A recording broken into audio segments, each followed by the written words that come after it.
ഇപ്പൊ ശരിക്കും പറഞ്ഞാൽ ഒരുപാട് പേര് പ്രത്യേകിച്ച് മെഡിക്കൽ ബാക്ക്ഗ്രൗണ്ടിൽ നിന്നൊക്കെ ഉള്ളവർ ഒരുപാട് ആൾക്കാർ ഡിജിറ്റൽ മാർക്കറ്റിംഗ് സാധ്യതകൾ മനസ്സിലാക്കി ഡിജിറ്റൽ മാർക്കറ്റിംഗ് ബിസിനസ് ചെയ്യാൻ വേണ്ടിയിട്ട് വരുന്നുണ്ട്. അപ്പോൾ കൂടുതൽ വീഡിയോകൾ ആൾക്കാർ സോഷ്യൽ മീഡിയയിൽ കൂടെ ഷെയർ ചെയ്യുന്നുണ്ട്. അവർ മനസ്സിലാക്കിയ കാര്യത്തെക്കുറിച്ച് ഭയങ്കര കോൺഫിഡന്റ് ആയിട്ട് ഭയങ്കര എക്സൈറ്റഡ് ആയിട്ട് ഷെയർ ചെയ്യുന്നുണ്ട്. അത് കണ്ടിട്ട് ഒരു വിഭാഗം ആൾക്കാർ എപ്പോഴും ഒരു കോമൺ ആയിട്ട് പറയുന്ന ഒരു കാര്യമുണ്ട്, നിങ്ങൾ ഈ ബിസിനസ് എന്താണെന്ന് പറയുന്നില്ല, ചുമ്മാ വന്നിരുന്നിട്ട് എന്തൊക്കെയോ പറയുന്നു എന്നുള്ളത് കുറെ ആൾക്കാർ പറയുന്നത് ഞാൻ കേട്ടിട്ടുണ്ട്. പക്ഷേ അതിനകത്ത് ഇപ്പം ശരിക്കും നിങ്ങൾക്ക് ജസ്റ്റ് ഇതൊരു ക്യൂരിയോസിറ്റിയുടെ പുറത്ത് ഇതെന്താണെന്ന് അറിയാനാണ് താല്പര്യമെങ്കിൽ ചുമ്മാ പോയിട്ട് ഒരു പേരും ഇമെയിലും കൊടുത്തിട്ട് ആ ഒരു ഫ്രീ കോംപ്ലിമെന്ററി സെഷൻ ഉണ്ട്, അത് കണ്ടാലും മതി. അതല്ല, സീരിയസ് ആയിട്ട് മനസ്സിലാക്കാനാണ്, ഈ ബിസിനസ് എന്താണെന്ന് അറിയണം, ഏതാണ് കമ്പനി, എന്താണ് ഇതിന്റെ കോമ്പൻസേഷൻ പ്ലാൻ, എന്തുകൊണ്ടാണ് ഒരുപാട് ആൾക്കാർ ഇതിലേക്ക് വരുന്നതെന്ന് നിങ്ങൾക്ക് സീരിയസ് ആയിട്ട് അറിയാൻ താല്പര്യം ഉണ്ടെങ്കിൽ അതിനകത്തൊരു സ്റ്റെപ്പ് ഉണ്ട്. അത് ശരിക്കും നമ്മളിങ്ങനെ ഇരുന്ന് ഓരോ പ്രോസ്പെക്ട്സിന്റെ അടുത്തും, ഇപ്പം നേരത്തെ പറഞ്ഞ പോലെ മെഡിക്കൽ ബാക്ക്ഗ്രൗണ്ടിൽ നിന്നുള്ള ആൾക്കാരാണെങ്കിൽ അവർ ചിലപ്പോൾ ഓൾറെഡി ഫുൾ ടൈം വർക്ക് ചെയ്യുന്നവരായിരിക്കാം, അവര് പേരൻസ് ആയിരിക്കും, അവർക്ക് ഇപ്പം ജോലി കഴിഞ്ഞ് വീട്ടിൽ വന്നിരുന്ന് ബിസിനസ് സൈഡായിട്ട് ചെയ്യുന്നുണ്ടെന്ന് പറഞ്ഞാൽ എല്ലാ പ്രോസ്പെക്ട്സിന്റെ അടുത്തും ഈ പറയുന്ന കംപ്ലീറ്റ് ബിസിനസ് മോഡൽ എക്സ്പ്ലെയിൻ ചെയ്യണമെങ്കിൽ അവർ ശരിക്കും പറഞ്ഞാൽ കുറച്ച് കൂടുതൽ സമയം ഫാമിലിയോടൊപ്പം സ്പെൻഡ് ചെയ്യാൻ വേണ്ടിയിട്ടായിരിക്കും ഇങ്ങനെ ഒരു സൈഡ് ഹസൽ സ്റ്റാർട്ട് ചെയ്തിരിക്കുന്നത്.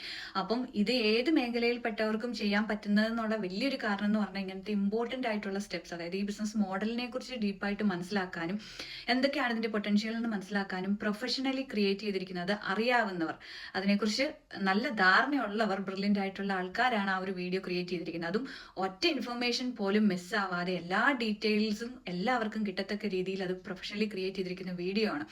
അത് ചുമ്മാ കുത്തിയിരുന്ന് എക്സ്പ്ലെയിൻ ചെയ്യുമ്പോൾ ഒന്ന് അതിന് നല്ലോണം കഴിവ് വേണം, ബിസിനസ് പ്ലാൻ ഒരാൾക്ക് പറഞ്ഞ് മനസ്സിലാക്കി കൊടുക്കാൻ വേണ്ടിയിട്ട്. അപ്പം സ്വാഭാവികമായിട്ടും അതെല്ലാവർക്കും പറ്റുന്ന ഒരു ബിസിനസ് ആയിരിക്കുകയല്ല. മാർക്കറ്റിംഗിൽ നല്ലോണം എക്സ്പീരിയൻസും അല്ലെങ്കിൽ നല്ലോണം സ്കിൽസും ഉള്ളവർക്ക് മാത്രമേ അതിനകത്ത് സക്സസ്ഫുൾ ആവാൻ പറ്റുള്ളൂ. ഇത് വളരെ സാധാരണക്കാർക്കും ചെയ്യാൻ പറ്റുന്നത് എന്തുകൊണ്ടാണെന്ന് വെച്ച് കഴിഞ്ഞാൽ ഇതിനൊരു പ്രൂവൺ സിസ്റ്റം ഉണ്ട്. ആ സിസ്റ്റമാണ് ഈ പറയുന്ന വീഡിയോ എക്സ്പ്ലനേഷൻ ചെയ്യുന്നതും ആ വീഡിയോസ് ആ സിസ്റ്റത്തിന്റെ ഭാഗമാണ്. അപ്പൊ ശരിക്കും ഏത് ബാക്ക്ഗ്രൗണ്ടിൽ നിന്ന് വരുന്നവർക്കാണെങ്കിലും സക്സസ്ഫുൾ ആയിട്ട് ചെയ്യാൻ പറ്റും. അതുകൊണ്ടാണ് നിങ്ങൾ സീരിയസ് ആയിട്ട് നോക്കുന്നവരാണെങ്കിൽ ഡെഫിനറ്റ്ലി നിങ്ങൾ ആ ഒരു സ്റ്റെപ്പ് എടുക്കും. സ്റ്റബേൺ ആവാതെ നിങ്ങൾ തന്നെ പറയൂ, നിങ്ങൾ തന്നെ പറഞ്ഞാലേ ഞാൻ ബിസിനസിനെ കുറിച്ച് മനസ്സിലാക്കൂ എന്നുള്ള വാശിയൊക്കെ കളഞ്ഞിട്ട് സീരിയസ് ആയിട്ട് തിങ്ക് ചെയ്യുന്ന ആളാണെങ്കിൽ കോംപ്ലിമെന്ററി സെഷൻ കണ്ടതിന് ശേഷം ഫുൾ വീഡിയോസ് കണ്ടു കഴിഞ്ഞാൽ നിങ്ങൾക്ക് ആൻസർ ആയി. അതും നിങ്ങൾ ആ ഒരു സമയം അതിന് വേണ്ടിയിട്ട് സ്പെൻഡ് ചെയ്തിട്ട് മനസ്സിലാക്കുന്നതല്ലേ നല്ലത്. അത് സ്പെൻഡ് ചെയ്ത് മനസ്സിലാക്കി അതും ഒരു കൂടിപ്പോയ 3 hours എടുക്കുകയുള്ളൂ. ആ 3 മണിക്കൂറിൽ കണ്ടിട്ട് എല്ലാ ക്വസ്റ്റ്യൻസും ചോദിച്ചിട്ട് താല്പര്യം ഉണ്ടെങ്കിൽ മാത്രം മുന്നോട്ട് പോയാൽ മതി. ഇല്ലെങ്കിൽ അതേപോലെ തന്നെ ആ മെമ്പർഷിപ്പ് ഫീ നമുക്ക് തിരിച്ചും കിട്ടും. അപ്പൊ ഈ പറയുന്നതിൽ ഒന്നും ശരിക്കും പറഞ്ഞാൽ വലിയ കാര്യമില്ല. അതൊരു ഫിൽറ്ററിംഗ് പ്രോസസ്സും കൂടിയാണ്. സീരിയസ് ആയിട്ടുള്ളവരെ മാത്രം ഈ കമ്മ്യൂണിറ്റിയിലേക്കും അല്ലെങ്കിൽ ഈ ഒരു നമുക്കൊരു പ്രൈവറ്റ് ഫേസ്ബുക്ക് ഗ്രൂപ്പ് ഉണ്ട്, അതിലേക്ക് ആഡ് ചെയ്യാനും ഒക്കെ വേണ്ടിയിട്ട് വെച്ചിരിക്കുന്ന ഒരു സ്റ്റെപ്പാണ്. നിങ്ങൾ സീരിയസ് ആയിട്ട് നോക്കുന്ന ഒരാളാണെന്നുണ്ടെങ്കിൽ തീർച്ചയായിട്ടും നെക്സ്റ്റ് സ്റ്റെപ്പിൽ ഫുൾ വീഡിയോസ് കണ്ട് മനസ്സിലാക്കുക.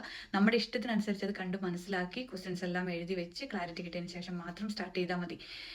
അല്ല നിങ്ങൾ ചുമ്മാ ഇങ്ങനെ കുറെ ആൾക്കാർ ചെയ്യുന്നുണ്ട് എന്നാന്ന് അറിയണം എന്നുള്ളൊരു ക്യൂരിയോസിറ്റി കൊണ്ടാണെങ്കിൽ ആ ഫ്രീ സെഷൻ കണ്ട് സാറ്റിസ്ഫൈ ആയിട്ടിരിക്കുക. Thank you.